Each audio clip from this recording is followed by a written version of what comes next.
pessoal, beleza? Tudo bem com vocês? Gente, hoje eu estou voltando aqui então para falar um pouquinho sobre a força elástica, tá? Mas o que seria essa força, pessoal? Olha, é uma grandeza vetorial resultante da deformação de um corpo ou de um material elástico. A força elástica tem a mesma direção, mas sentido oposto à deformação. Pessoal, olha, de um modo bem simples, a gente pode falar que essa força ela vai ser qualquer força feita em elásticos ou molas, tá? Então, qualquer força que a gente faça em elásticos ou molas, ela vai ser a chamada força elástica, tá? Qual que vai ser o símbolo dela? Gente, ó, vai ser o FEL, certo? Ó, força elástica, certo? Gente, assim como toda força, a força elástica, a gente mede ela em newtons, tá? Certo? Então agora vamos ver uma situação prática aqui, aonde que a gente consegue ver a aplicação dessa força. Ó, pessoal, nós podemos pensar aqui em duas molas, ó, eu tenho uma mola aqui e eu tenho uma mola aqui, certo? E aí, gente, ó, essa mola aqui ela está livre, certo? Ela está presa em um suporte, mas a outra ponta dela está livre. Essa segunda mola aqui, ó, ela já está presa a um suporte, tá? Mas aí, o que a gente faz? A gente vai colocar um corpo na ponta dessa mola, certo? Gente, à medida que nós colocamos um corpo na ponta dessa mola, essa mola ela vai ser alongada, ela vai sofrer uma deformação. Ó. Então, se eu pegasse essa mola aqui e se eu colocasse um corpo nela, essa mola ela iria ser alongada desta maneira, ó. Olha aqui, então o que a gente consegue perceber? Que houve um aumento no comprimento dessa segunda mola. Olha aqui, ó, em relação a essa primeira, nós tivemos um aumento no comprimento. Ó. Gente, esse aumento no comprimento que nós temos nessa segunda mola seria esse pedaço. Aqui, ó. E a esse pedaço nós chamamos de ΔX, que vai ser a chamada deformação da nossa mola. Certo, pessoal? Gente, aonde que nós conseguimos ver a força elástica? Nesse caso, ó, ela tem sentido oposto à deformação. Ó. Então, no caso aqui, a deformação dessa mola, ela está sendo causada pela força-peso, certo? Ó, tem uma força-peso vertical para baixo, tá? E aí, consequentemente, com sentido contrário, ó, porque aqui a gente tem, ó, ela tem sentido oposto à deformação. Então, a força elástica, ela tem um sentido oposto à deformação do elástico, da mola, tá? Nesse caso nosso aqui seria uma mola. Então, ó, aqui nós podemos ver que a mola, ela deformou nesse sentido, certo? Consequentemente, a força elástica, ela tem sentido para cima, certo? Então, pessoal, ó, a direção é a mesma, ó. Tanto a deformação quanto a força, elas apresentam a mesma direção. Ambas são verticais, tá? Agora, o sentido, a deformação ela está sendo feita para baixo e a força elástica está sendo feita para cima. Certo, pessoal? Então, isso aqui é uma aplicação de força elástica. Gente, agora, como que a gente pode determinar essa força? Ó, determinação da força elástica, a chamada lei de Hooke. Gente, como que o Hooke ele pensou em um método para se determinar a chamada força elástica? Gente, olha, ele começou a ver uma certa proporção envolvendo a força em que se era feito em uma certa mola. Então, ó, vamos pensar nisso aqui como sendo uma certa mola. Se eu fizesse uma força aqui, por exemplo, de 10 newtons, se eu fizesse uma força aqui, por exemplo, de 10 newtons, essa mola ela teria uma deformação, ela iria aumentar em 1 centímetro, certo? Aí, ele percebeu que se ele dobrasse essa força, se ele fizesse uma força de 20 newtons, essa mola ela iria deformar 2 centímetros. Então, ou seja, a deformação também dobraria, tá? Então, ele percebeu essa relação de proporção entre a força elástica feita em uma mola, por exemplo, e o aumento, ou seja, a deformação desta mola. Então, pessoal, ó, ele relacionou isso aqui dessa forma, ó, força sobre ΔX.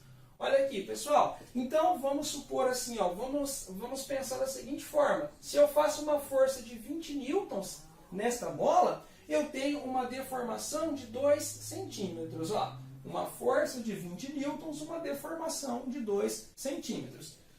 Se eu dobro essa força, se eu faço uma força de 40 newtons, eu vou ter uma deformação de 4 centímetros. Olha aqui, ó. Certo? Ó, se a força dobra, a deformação, que era de 2 centímetros, ela também dobra.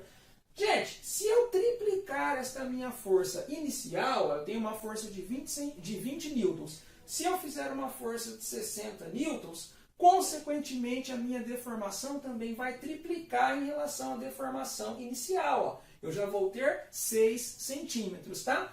Pessoal, aí ele percebeu que todos esses valores aqui, eles eram constantes, ó. Como assim? Se eu dividir o 20 por 2, eu vou ter quanto? 10, não é isso? Se eu dividir o 40 por 4, 10. Se eu dividir o 60 por 6, eu também vou ter 10. Então ele percebeu que todos estes resultados, eles eram constantes, ó. Então aqui nós temos, dividindo esses valores, nós temos 10. Só que daí seria 10 o quê? Ó, como que a gente mede essa constante? Pessoal, ó, a força, a gente usa ela, a gente sempre mede como? Em newtons. Nesse caso aqui, ó, o comprimento, a deformação, nós estamos medindo em centímetros. Então, nesse caso aqui, essa constante nossa, ela seria de 10 newtons por centímetro. Certo, pessoal?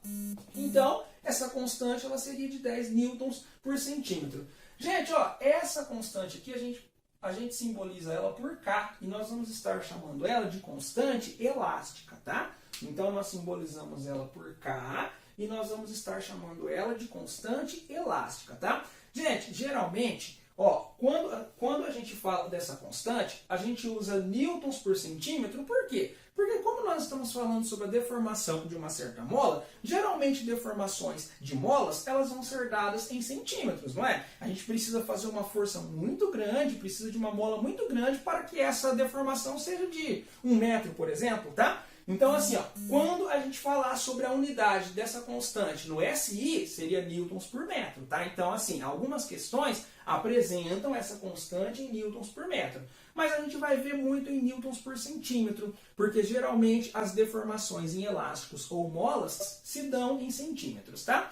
Beleza, pessoal? Só que aí Hooke, ele tinha percebido isso, e aí, percebendo isso, ele conseguiu relacionar da seguinte forma. Ele conseguiu relacionar que a força dividida pela deformação era igual a uma certa constante K, certo?